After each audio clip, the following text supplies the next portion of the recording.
Aujourd'hui, on va se faire une petite consultation suspicion de Covid. Alors, un patient vient me voir avec un symptôme qui évoque de près ou de loin une pathologie virale. Nez qui coule, maux de gorge, fièvre, frissons, courbatures, fatigue, douleur abdominale, nausées, vomissements, toux sèche, bref, tout ce qui évoque un truc viral a priori. Alors à la base, c'est quoi mon boulot? Mon boulot, je me lève de ma chaise, je vais examiner le patient et en premier lieu, je m'assure qu'il n'ait pas une complication. euh, de l'asthme, une surinfection pulmonaire, une déshydratation, une baisse de tension, enfin tout ce qui peut évoquer une pathologie sévère. Deuxièmement, je me renseigne sur ses antécédents et ses facteurs de risque en me disant bah voilà, écoutez monsieur, vous avez attrapé un virus, vous avez de l'asthme, vous avez un diabète, parce que n'importe quelle pathologie virale, comme bactérienne d'ailleurs, peut décompenser un diabète. Enfin, donc je me renseigne sur les antécédents pour évaluer un peu le niveau de risque du patient. Et puis, écoutez, à partir du moment où je me suis assuré que c'était un virus et qu'il n'y avait pas de complications, je laisse repartir le patient avec un traitement symptomatique, c'est-à-dire en général du Doliprane. Mieux vaut éviter les anti-inflammatoires d'une manière générale, sauf si vraiment les symptômes sont extrêmement mal tolérés, auquel cas on peut discuter de mettre des anti-inflammatoires, parmi lesquels les anti-inflammatoires non stéroïdiens, l'ibuprofène, kétoprofène, ou alors des anti-inflammatoires stéroïdiens, c'est-à-dire des corticoïdes, en cas d'atteinte, par exemple, asthmatique sévère. Enfin, c'est la première indication. Ensuite, évidemment, dès que vous avez un symptôme viral, vous êtes suspect d'avoir le Covid. Puisque c'est ce qu'on dit depuis un an, le Covid, il donne tous les symptômes d'un virus habituel. Et à partir de là, on me dit, écoutez, on va faire le test.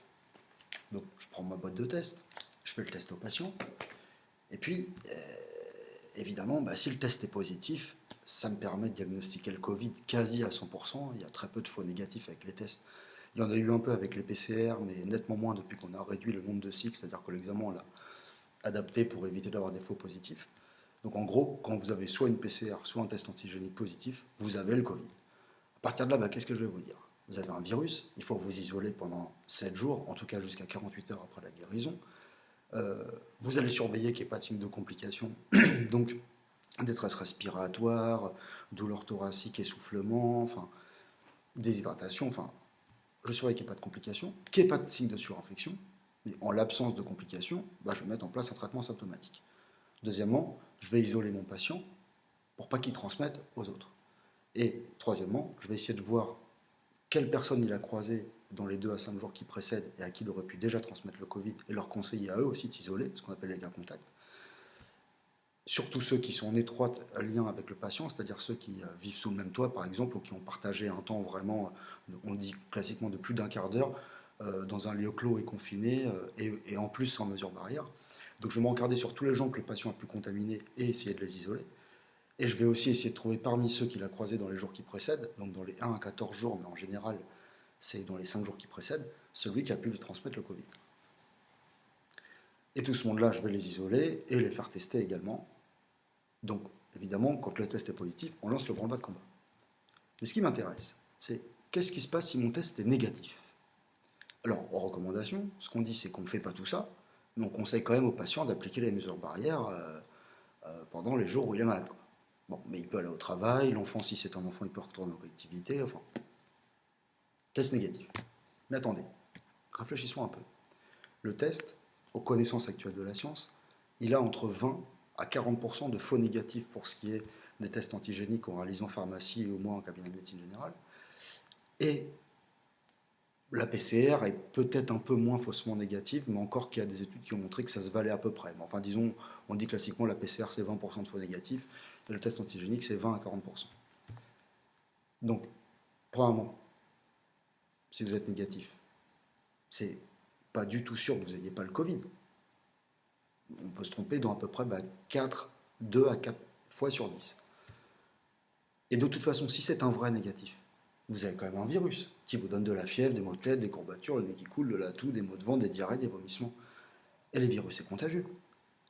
Et un virus, vaut mieux pas le transmettre à quelqu'un de fragile, sachant que les terrains identifiés comme fragiles pour le coronavirus sont à peu près les mêmes que ce qui a toujours été identifié comme fragile, c'est-à-dire les personnes de plus de 65 ans. Pour la grippe, on vaccine systématiquement tous les ans, on propose la vaccination systématique et gratuite tous les ans aux patients de plus de 65 ans. Donc autrement dit, on reprend mon raisonnement, si votre test est positif, je lance tout le branle-bas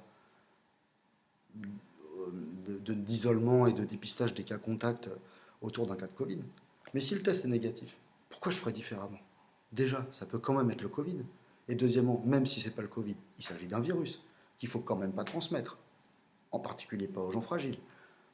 Donc, si vous voulez, c'est ça qui est intéressant, c'est que j'ai un test, pour moi, médecin, qu'il soit positif ou négatif, ça revient au même. Je vais conseiller les mêmes mesures exactement aux patients. Même si ce n'est pas le Covid, on a tout intérêt à savoir qui a pu transmettre le virus aux patients que je vois, pour essayer de savoir s'il n'a pas entre-temps transmis ce virus-là à des gens plus fragiles, qu'il s'agirait de surveiller, en tout cas de prévenir la diffusion, parce qu'il n'y a pas le Covid qui tue les gens âgés.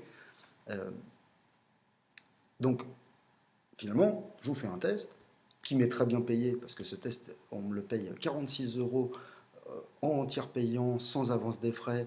Je vous fais un test. Et s'il est positif, on me rajoute 30 € pour prendre le temps de vous expliquer la conduite à tenir en cas de Covid positif. Mais moi, je prends exactement le même temps à expliquer à des gens qui sont négatifs la même chose. Puisque par définition, ils sont négatifs, d'accord, mais ils ont un virus qu'il s'agit de ne pas transmettre, en particulier pas aux gens fragiles. Donc, en quoi le test change quoi que ce soit? Vous avez un virus, il faut vous isoler jusqu'à guérison et essayer de voir dans votre entourage qui vous avez pu contaminer dans la période d'incubation qui précède de 2 à 14 jours et qui a pu vous le transmettre pour avertir tout ce monde-là de ne pas aller voir papy et mamie le week-end ou de ne pas aller dans une maison de retraite sans masque. Et ce qu'on dit là, c'est vrai en période de Covid, mais ce sera toujours vrai tant qu'il y aura des virus sur la Terre. Même dans 2 ans, s'il n'y a plus de Covid, évidemment que quelqu'un que je vois en plein hiver avec le nez qui coule, mal à la tête, des frictions, des courbatures et des nausées, je lui conseillerais d'appliquer les mesures barrières un peu strictement. J'encouragerais, s'il est possible, de télétravailler pendant tout le délai. Un virus, ça dure entre 2 à 7 jours quand il s'agit d'une rhinopharyngite, puis plutôt jusqu'à une dizaine, quinzaine de jours en cas de bronchite associée. Et puis une gastro, c'est 2 à 7 jours. Donc finalement, mon patient, même dans 2 ans, il n'y a plus de Covid, tout va bien, on est en hiver, le patient se présente avec le nez qui coule mal à la ventre, des nausées, des vomissements, des courbatures, des maux de ventre, enfin, et encore plus une perte de goût ou d'odorat, eh bien, je vais lui conseiller de s'isoler le plus possible de son entourage pendant les 7 jours qui viennent. Je vais lui conseiller, s'il est possible, de télétravailler, surtout s'il travaille dans un endroit clos et confiné, dans un open space. Bon, en revanche, si le patient bosse tout seul, ou sur un chantier où il est à l'air libre, ou s'il est dans un bureau individuel, à la limite, si son état général le permet et s'il se sent en forme, je ne vois pas tellement de contre-indications à aller bosser avec un virus, y compris avec le Covid. Donc là aussi, on est parti totalement en sauce, c'est-à-dire que quand on parle d'un isolement des cas avérés, on n'a jamais parlé médicalement d'un isolement, de rester chez soi. J'ai jamais vu ça dans toute l'histoire de la médecine. J'ai jamais dit à un patient qui avait la grippe de rester chez lui toute la journée. Je lui dis de rester chez lui s'il est faible, abattu, fatigué et qu'il dort toute la journée. Mais s'il est en forme, à la rigueur, il peut aller faire un tour, faire ses courses. Par contre, toute activité qui consiste à le mettre en contact étroit avec d'autres patients est à proscrire, ou en tout cas à protéger par des mesures barrières. Donc ce sera toujours vrai. C'est comme ça qu'ont toujours marché les virus.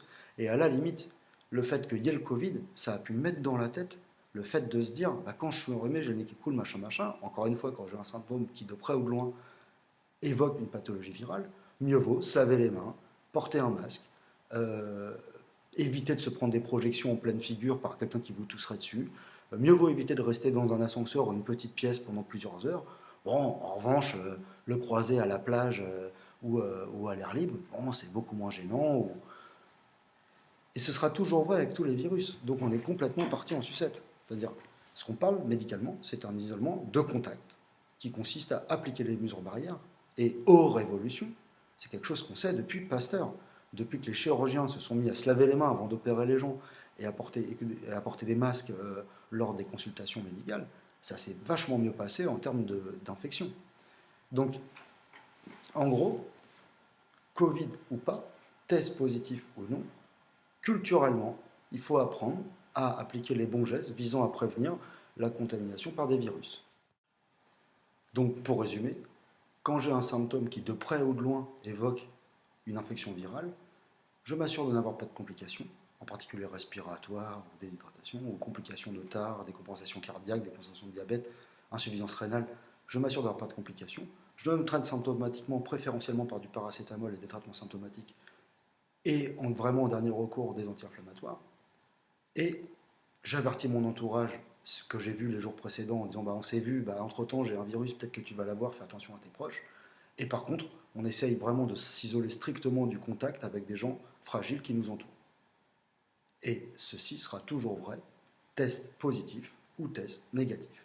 Donc quand vous avez un test, un examen médical plus largement, qui change ni mon traitement, ni ma surveillance, ni les mesures que je vais appliquer pour viser à éviter la contagiosité de la pathologie, cet examen ne sert à rien.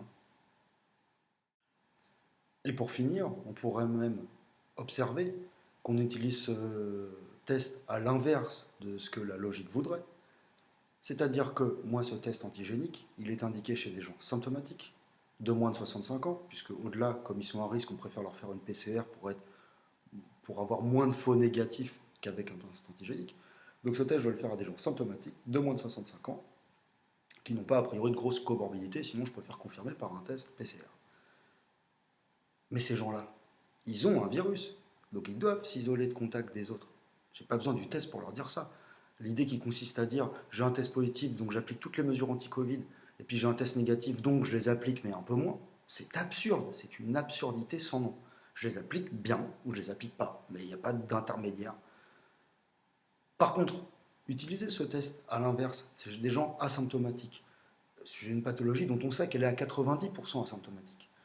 Utiliser ce test chez des patients asymptomatiques qui envisagent de faire une réunion, un événement collectif, un concert, aller à un théâtre.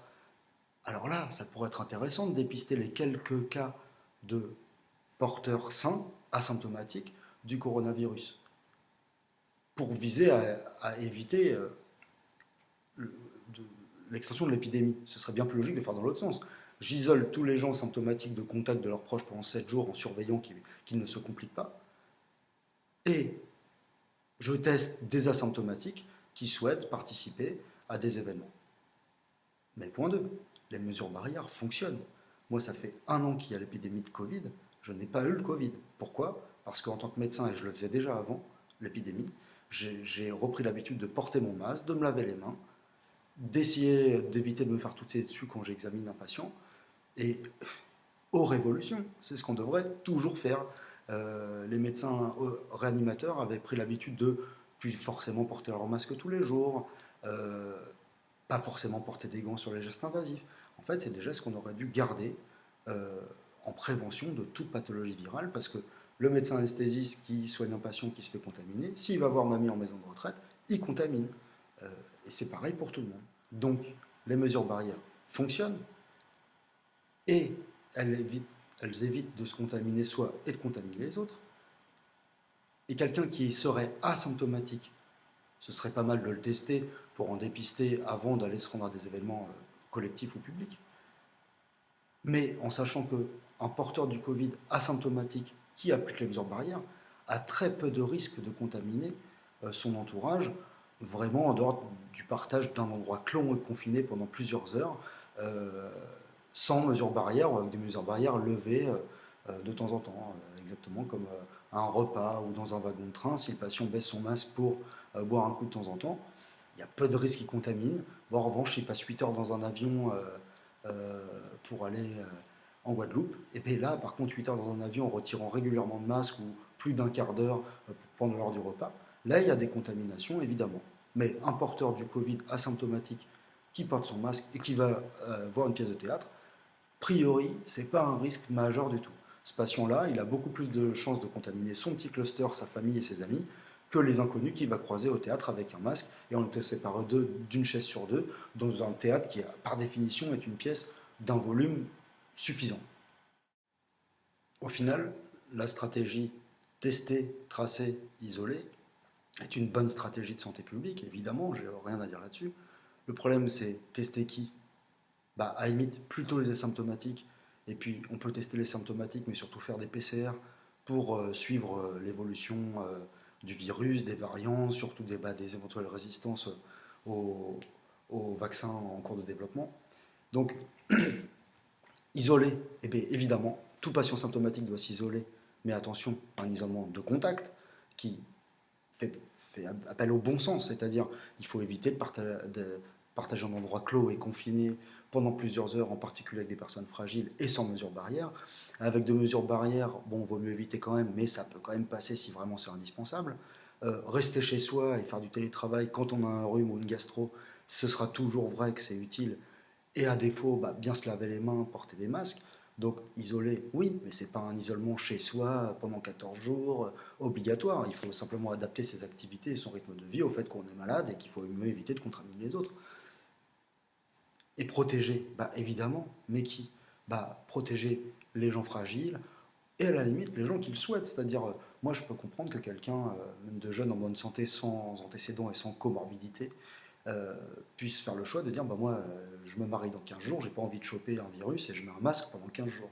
Et ce qui est révolutionnaire avec le Covid, c'est que ces gestes qui n'auraient été pas envisageables socialement il y a un an, maintenant sont rentrés dans les mœurs et c'est une très bonne chose. Par contre, pour ce qui est de stopper une épidémie mondiale, mieux vaut en revenir à des choses simples et remettre les choses en place. Le Covid est un virus, certes, pas comme les autres parce qu'il entraîne des complications un peu particulières, notamment cette fameuse fibrose pulmonaire et ces euh, complications thromboemboliques, c'est-à-dire en gros les embolies pulmonaires, les phlébites, liées à un mécanisme inflammatoire assez spécifique au Covid. Pour le reste, le Covid est un virus, il donne de la fièvre, il donne tous les symptômes d'un virus, il décompense toutes les tares chez les gens fragiles. Euh, pour s'en protéger, il faut éviter le contact avec les sécrétions corporelles d'un patient infecté.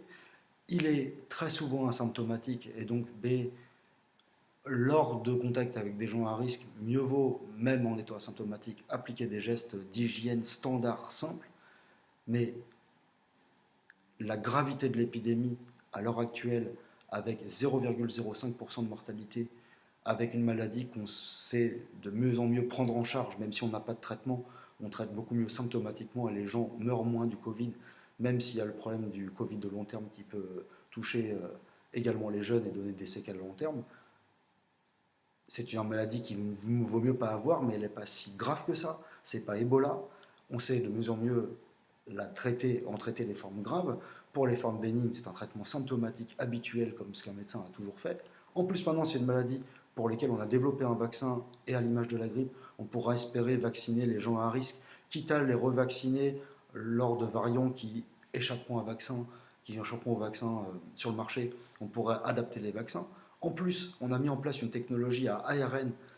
Pfizer et Moderna ont développé cette technologie qui était dans les cartons depuis longtemps. C'est une révolution scientifique, c'est-à-dire que là, c'est le premier test à grande échelle, mais s'il s'avère, comme c'est aux données actuelles le cas, que ce vaccin a pas d'effet secondaire, a peu ou pas d'effet secondaire, et euh, protège efficacement du virus, on est en plus dans une situation où cette pathologie bénigne dispose de la mise au point en un an d'un vaccin qui pourrait être adapté à d'éventuels variants qui échapperaient.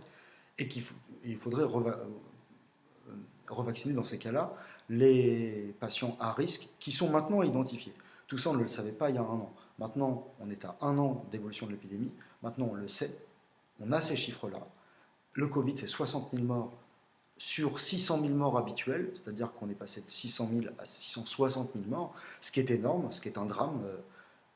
J'ai vu des patients mourir de Covid dans une détresse respiratoire à domicile sur des fins de vie, enfin, c'est pas facile, mais c'est quelque chose qui a toujours existé avec les pathologies virales et surtout en hiver. Euh, le peuple a été éduqué, notamment a réussi à réapprendre des mesures d'hygiène, mais n'allons pas non plus trop loin dans l'autre sens. Euh, Cette maladie, à l'heure actuelle, ne justifie plus les actions publiques qui sont prises à des visées sanitaires en balance avec les dégâts qu'elle crée par ailleurs. On ne peut plus aujourd'hui, on est à un an du confinement, considérer qu'il est normal que les théâtres et les restaurants et tous les lieux de culture soient fermés, même à la limite les stades de foot. On pourrait dire que dans un concert clos, on pourrait déjà plus être en doute. Et encore, il y a deux études qui vont être faites là à large échelle, puisqu'on autorise les premiers concerts. Indochine fait son concert pour ça, qui vont être des tests épidémiologiques. C'est extrêmement intéressant. Les gens vont être testés tous avant le concert, appliquer les mesures barrières et re-être testés par PCR 15 jours après le concert pour voir s'ils sont transmis le Covid. C'est un excellent modèle, on verra bien ce que ça donne.